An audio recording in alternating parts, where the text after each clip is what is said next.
베드로전서 2장 9절 한 절 다 같이 한 절만 읽습니다. 시작. 그러나 너희는 택하신 족속이요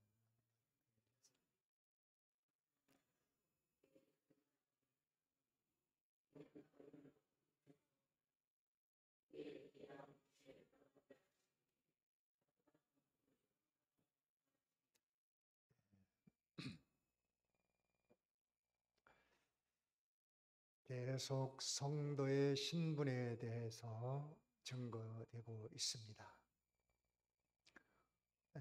빨리빨리 진도가 나가는 것도 좋지만 좀 한 절 한 절 자세히 해석하는 것도 좋습니다. 여러 가지 신분에 대해서 공부함으로 나에게 은혜되는 부분이 있을 겁니다. 또 새롭게 깨달아지는 부분도 있기 때문에 여러 면으로 신분에 대해서 설명을 하고 있습니다. 지난주에 네 번째 모였었죠? 그의 소유된 백성. 우리는 하나님의 소유가 된 신분, 말로만이 아니고 실제로 하나님에게 속한 사람들이다. 나는 그런 사람이다. 그것을 알고 살아가라는 것입니다. 그것을 확실히 알수록에 그 신분에 맞는 말과 행동은 자연스럽게 나가게 되어 있습니다. 이것을 망각해버릴 때, 하나님의 소유라는 것을 잊어버리고 살 때 우리는 또다시 사단에 속한 자로 살 수밖에 없는 겁니다. 우리를 소유로 삼으신 분이 누구시냐? 그것을 알므로 우리는 가슴 벅차야 되겠습니다.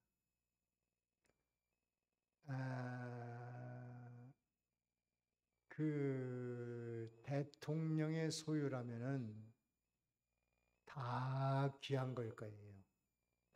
대통령 거니까 함부로 손댈 수도 없고, 또 대통령 소유가 된 그 모든 것들은 다 자존심이 강할 것입니다.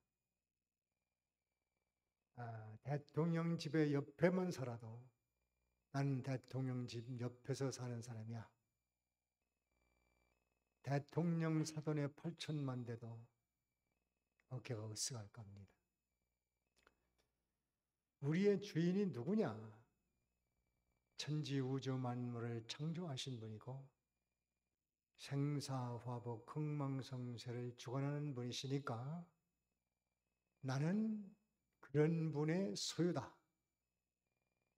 그것을 인정하고 믿는 것만큼 우리 속에는 든든함이 있는 겁니다.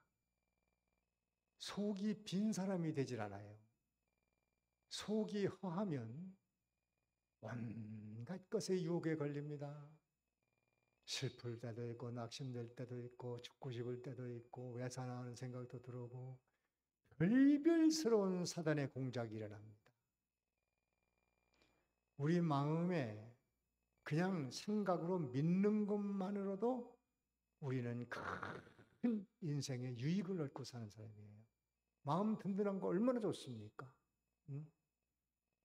다 같이 나는 하나님의 소유다. 인정합니까? 하나님의 소유. 나는 하나님 거야. 대단한 거 아닙니까? 몸에 소름이 돋잖아요. 나는 하나님 거. 또 하나님께서 너는 내 거야. 이렇게 하고 오늘도 우리를 보고 오늘 교회 나왔구나, 오후에 나왔구나, 기뻐 어쩔 줄 모르는 의식을 가지고 사는 것이 좋습니다. 나 같은 못난 것도 뭐 그렇게 하실까? 못나서 사랑하는 거예요. 탕자의 아버지도 집에 있는 큰아들보다 방탕하는 아들에게 더 마음이 있었어요. 물론 더라고 하는 표현이 그렇습니다만은 다 똑같습니다만은 절대로 너는 탕자니까 너는 못된 놈이야 그러지 않았어요. 나는 내게 관심 없어 그러지 않았어요. 저녁마다 저녁밥을 따뜻하게 해서 이불 속에 묻어놓고 오늘은 난 돌아올려나. 그리고 내일 아침에는 아버지가 찬밥을 먹습니다. 그리고 저녁에 또 따뜻한 밥을 해놨다가 안 들어오면 또 그 날 아버지가 찬밥을 먹고 오늘은 오겠지. 멀리 동구밭 비슷한 아들처럼 생긴 사람이 오기만 하면 혹시 아들하니까 쫓아가서 또 보고 아니면 또 기다리고 또 기다리고 그렇게 관심이 많으시다는 것을 가르쳐주는 얘기였습니다. 그러니까 우리는 하나님의 소유다. 그런 거기에 대한 자존심은 가져도 좋아요. 뭐 시시껍질한 세상 것이라면 그건 아무 가치 없지만은 하나님의 소유다. 그것을 아는 것만큼 자기에게 유익이 될 겁니다. 오늘은 5번째 뭐라고 써놨죠? 5번째 어두운 데서 불러내심을 받은 자. 다 같이 어두운 데서 불러내심을 받은 자. 그 어두움이란 뭘까?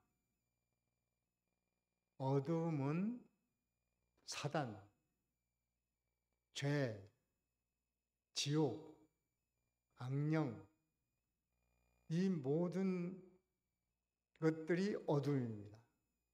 다른 말로 하면 하나님의 생명의 역사가 없는 곳, 하나님이 살려나가는 역사가 미치지 못한 사람, 사단, 지옥, 이 세상, 하나님이 살려나가는 역사 없는 그 성경에는 물 없는 곳이라고 했어요. 물 없는 곳. 뭐가 없는 곳? 물 없는 곳. 사단이 물 없는 곳으로 찾아다니거든요. 생명의 역사가 없는 곳. 거기에 자리를 틀고 들어갑니다.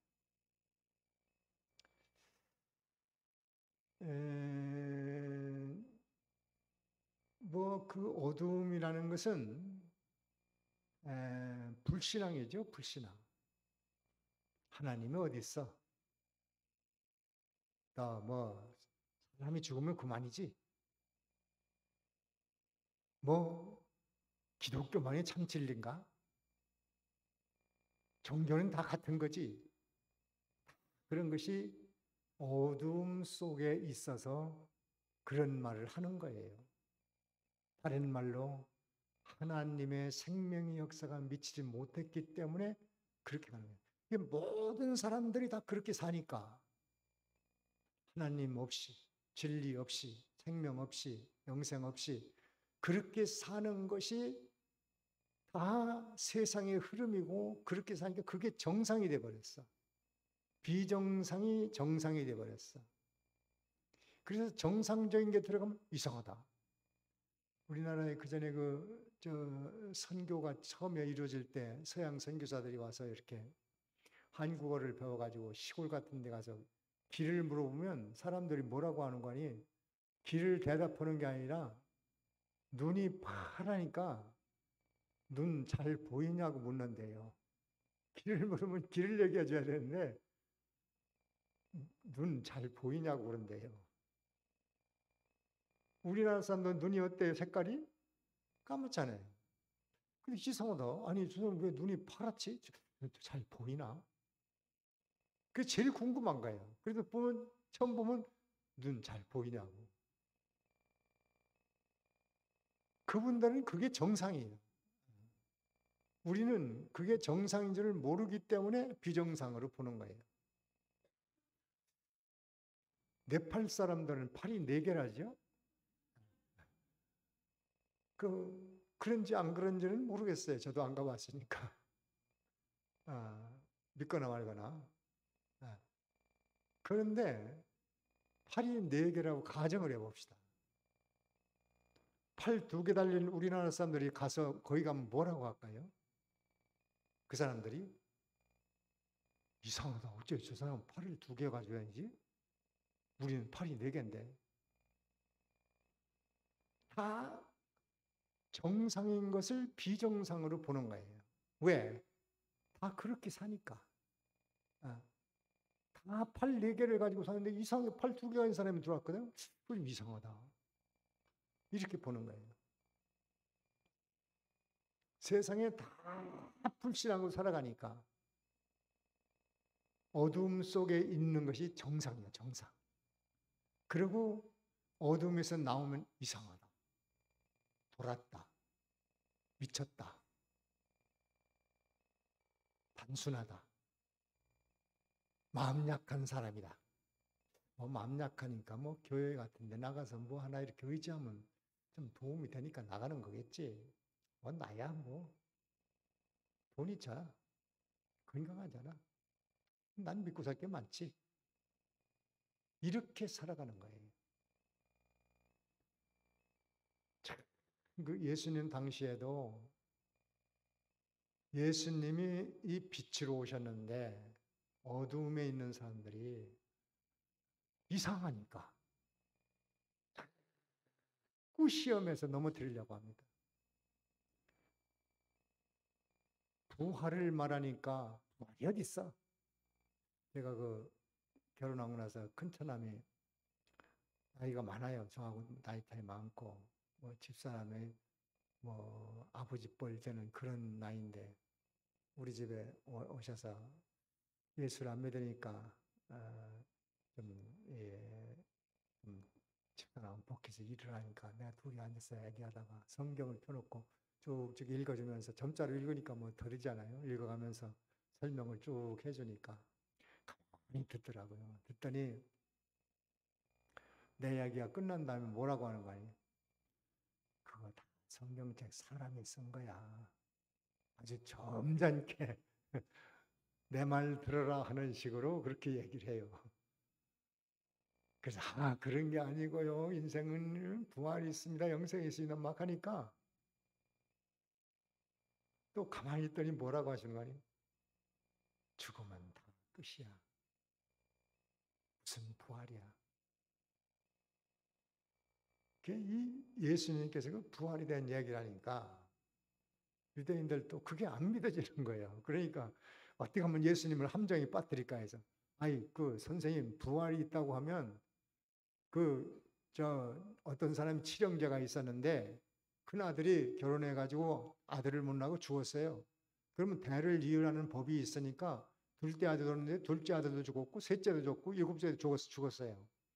그러면 부활 때 누구 부인이 됩니까? 요 함정에 빠뜨리는 질문을 했어요. 그때 예수님이 뭐라고 하시는 거 아니? 여기 보면은 누가복음 한번 봅시다. 누가복음 20장에 보면 예수님께서 뭐라고 하시는지 한번 보세요. 누가복음 20장 34절을 봅니다. 34절 봅니다. 다 같이 읽습니다. 시작. 예수께서 이르시되 이 세상의 자녀들은 장가도 가고 시집도 가. 이 세상은 그래. 그런데 저세상이라는 게 있다는 거예요. 저세상. 뭐가 있어요? 그 다음 절에 저세상. 저세상과 및 죽은 자 가운데서 부활함을 얻게 합당히 여김을 받은 자들은 저세상이 있고 부활이 있다는 거예요. 그런 자들은 장가도 시집도 가는 일이 있어요, 없어요? 없으며 또 그 다음 절에 읽어보세요. 36절에 다 같이 시작.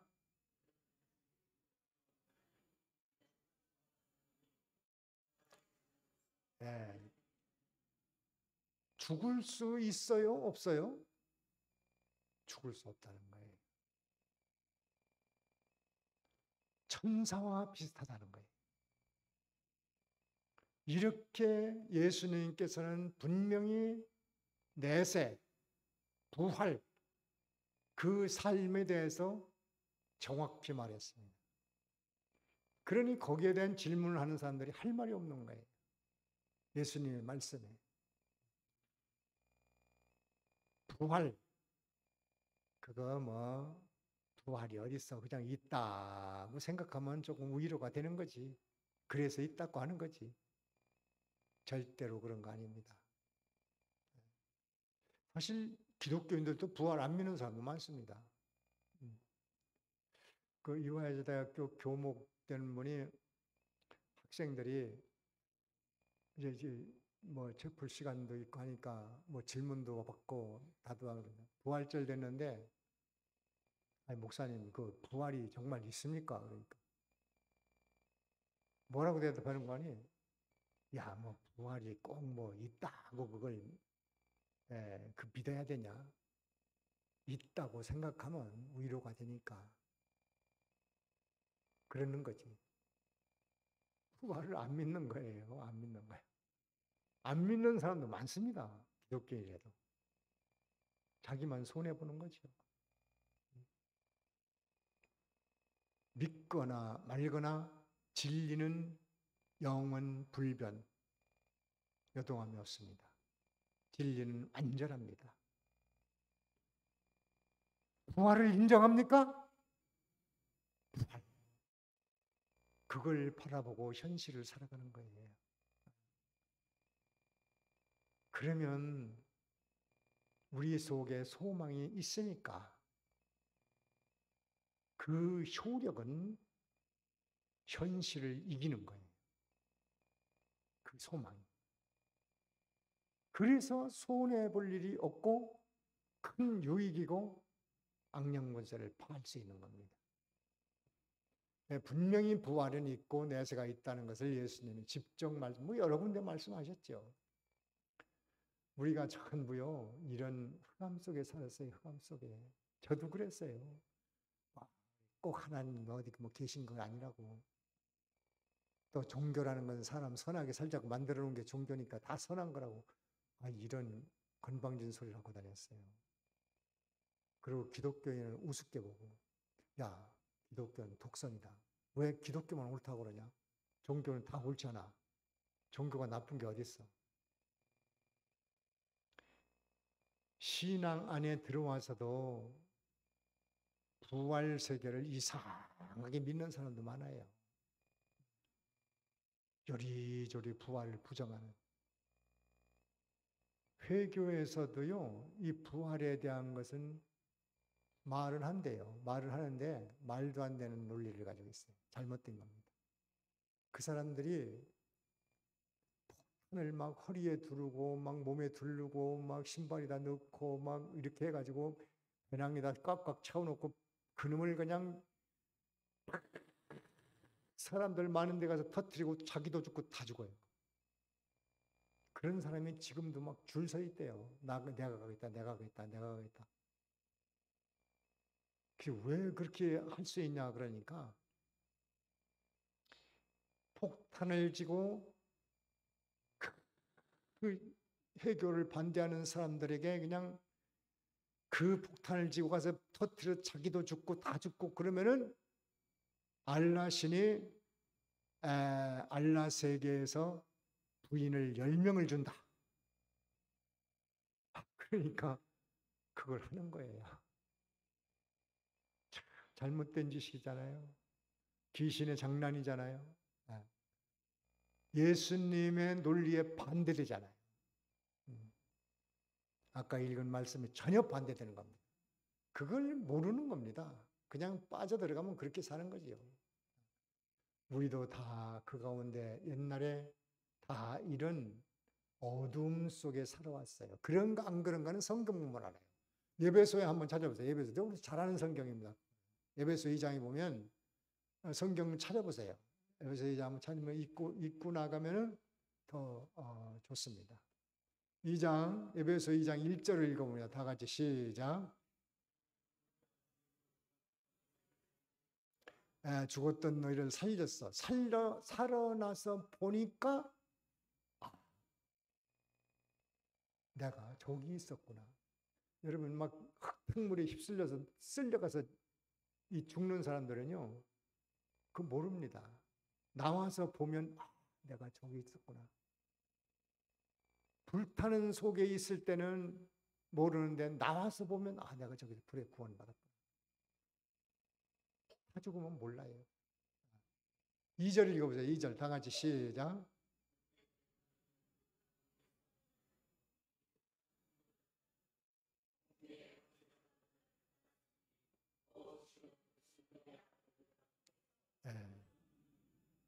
우리가 다 그렇게 살았잖아요.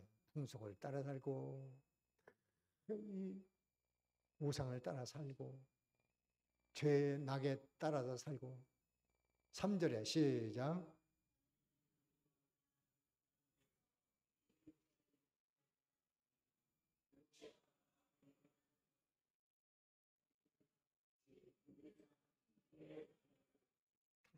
육체와 마음이 제 마음대로 살았죠. 내 마음이요, 내 마음.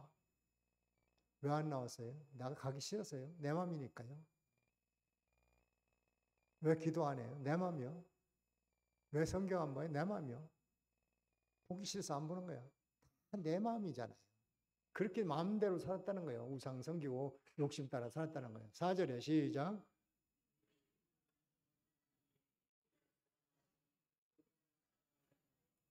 네. 그런데 어떻게 우리가 여기 나와 있죠? 하나님의 긍휼을 입었다. 하나님이 불쌍해서 너 나와. 예수 믿어. 교회가 오늘 초청잔치 있으니까 나와봐. 그래서 밀려서 떠밀려서 오늘도 나온 분들이 있어요. 그게 큰 축복이죠. 5절에 시작.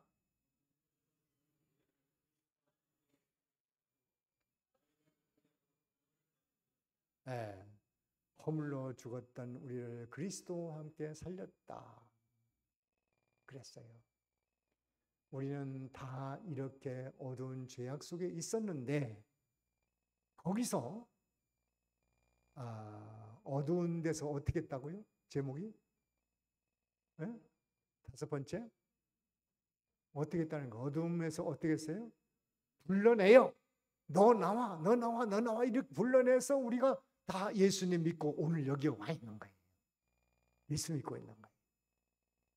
근데 그게 그냥 불러내면 되는 게 아니고 예수님께서 친히 세상에 오셔서 할 일이 있어요.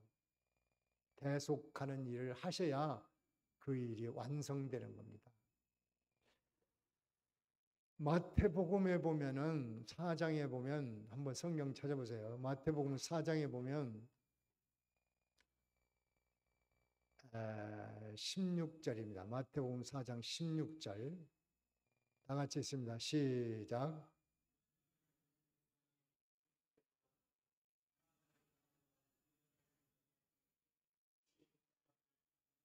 네, 흑암에 앉은 우리들에게 큰 빛이 비춰서 큰 빛이 누굴까요? 예수님이시죠. 큰 빛, 예수님. 세상에 오셔서 대신 죽는 일을 하셔야 우리가 하나님의 부르심을 받을 수 있어요. 성령께서 우리를 부르시는데 예수님의 핏공로가 없으면 부를 수가 없어요. 그래서 예수님의 빛으로 세상에 오셔서 죽으시고 우리의 죄악을 씻어줘서 의롭게 만들어서 하나님과 원수된 담을 다 헐어버리고 그 속에 생명을 줘서 성령으로 부름을 받은 사람만 예수 믿습니다. 아무나 믿어지는 게 아니에요. 믿고 나서 보니까 세상 사람들이 볼 때는 뭐 저 사람 마음 약해서 예수 믿고 좀 의지하려고 하는가 봐. 뭐 그렇게 하는 게 좋지. 그렇게 볼 수밖에 없어요. 그러나 우리 예수 믿는 사람은 교회 나와서 진리를 알고 보니까 내가 믿은 것이 아니고 하나님의 성령의 부르심을 받아서 예수 믿는 겁니다. 다 같이 성령의 부르심을 받아 예수 믿는 것이다. 인정합니까? 성령에 불렀기 때문에 왔다는 것이 우리는 여기 그래서 오늘 본문에도 그랬잖아요. 불러냈다 그래서 불러냈어. 흑암에서 불러냈다. 그 방법은 이런 방법도 있고 저런 방법도 있는데 어쨌든 성령의 부르심입니다. 로마서 8장에 보면 로마서 8장 한번 찾아보세요. 로마서 8장 찾아보면 29절을 봅니다. 29절. 다 같이 읽어봅니다. 29절 시작.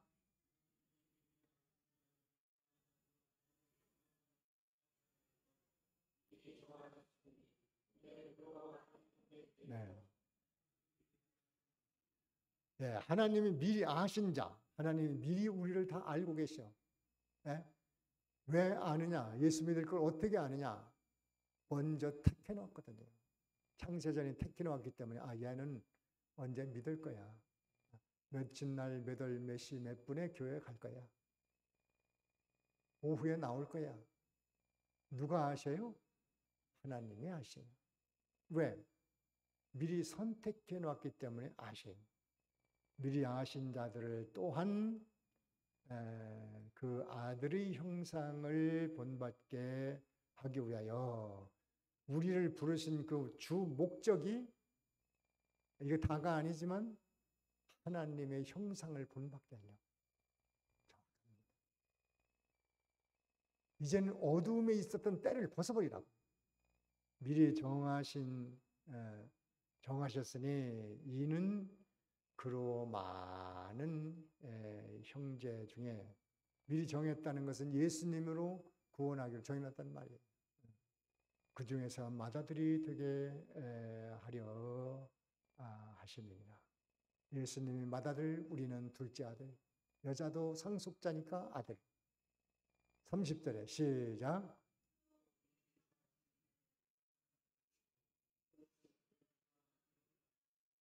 네. 네. 미리 정하신 우리를 다 이렇게 부르신 우리를 앞으로 영화롭게 만들게. 그럼 좀 영화롭게 만들까? 오전에 참여하고 오후에 참여하고 좀 말씀도 듣고 배우고 가르치고 깨닫고 이렇게 해서 좀 더 영화롭게 만들어야 되겠다. 그래서 지금도 이 일을 계속해 나가신 하나님이십니다.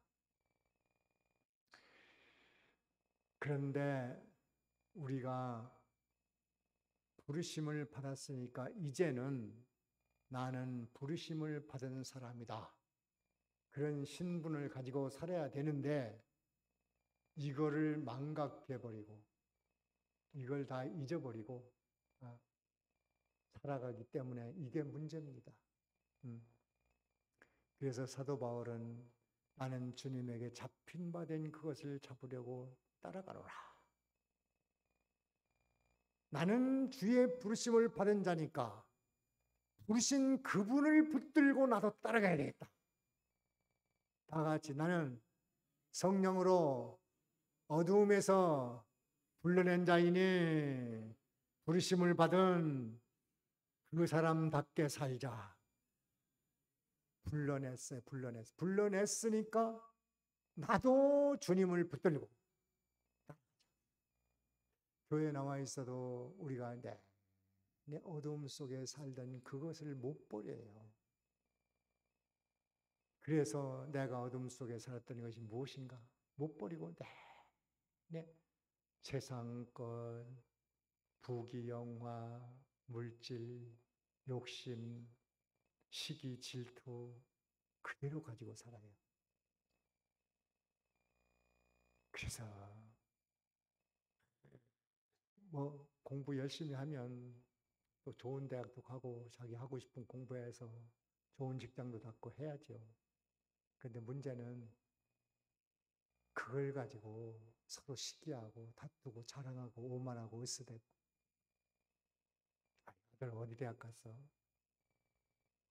아유, 지방에 있는 대학 갔어. 왜 지방에 있는 대학을 보내? 지방 우유 먹었나 봐. 서울 우유 좀 먹이지. 아니면 연세 우유라도 좀 먹이지. 아니면 최악의 경우 건국 우유라도 좀 먹이지 그랬어. 그러면 거기라도 갈 거 아니야? 비과 쌓고 무시하고 아파트 몇 평 살아? 30평. 우리보다 10평 작으네. 이럽니다. 옛 습성을 그대로 가지고 있어요. 그대로. 남에게 아픔을 주고 상처를 주고 비난하고 욕하고 판단하고 멸시도 하고 경쟁도 하고 괜히 질투하고 속상해하고 분노하고 이건 다 어두움 속에 있었던 일이니까 이제 부르심을 받은 사람들에게는 관계없는 일입니다. 그것을 다 벗어버리는 것이 우리의 삶입니다. 그런데 사단이 그냥 두나요? 조금 벗어나려고 하면 그냥 막 그냥 곤두박질하죠. 뒤를 바라보면 죽습니다. 심령이 죽어요. 영이 죽는 법은 없습니다. 심령이 죽어요. 생각 속에서 죽습니다.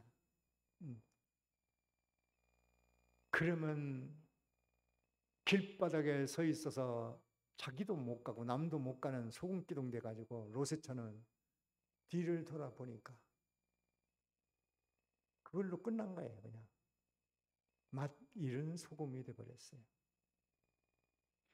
근데 자꾸 어둠 속에 살던 그것을 재현하고 또 습관화해 나가고 우리의 악성을 계속 쓰게 만들고 나는 원래 성질이 그래. 아니 원래 그러면 좀 고쳐야지. 원래 그렇다는 거예요. 우리는 그것을 발견을 해야 됩니다. 내가 어둠 속에 있을 때 어땠지? 세상 풍속을 따르고 욕심 따라 살았고 시기질투 따라 살았고 세상 보는 것 가치로 살았고 이제는 다 신령한 가치로 살아야지. 영원한 가치로 살아야지. 영생의 가치를 갖고 살아야지. 그래서 바울은 나는 주님에게 잡혔어. 그러니까 이걸 벗어날 수 없어. 나도 잡힌 바 된 그것을 잡으려고 쫓아가야 되겠다. 다 같이 주님의 부르심을 받았으니 부르심 받은 것을 붙들고 따라가자. 그 길만이 살 길입니다. 다 같이 들은 말씀 가지고 잠깐 동안 기도합니다. 다 뭘 들었는가, 깨달았는가, 느껴졌는가. 나를 흑암 속에서 건져내신 주님, 불러내신 주님이시구나. 이제는 그 어둠 속을 돌아보지 말고 빠지지 말고 앞으로 전진하고 주님을 붙들고 따라가자. 결심하시고 기도하시기 바랍니다. 잠깐 동안 기도합니다.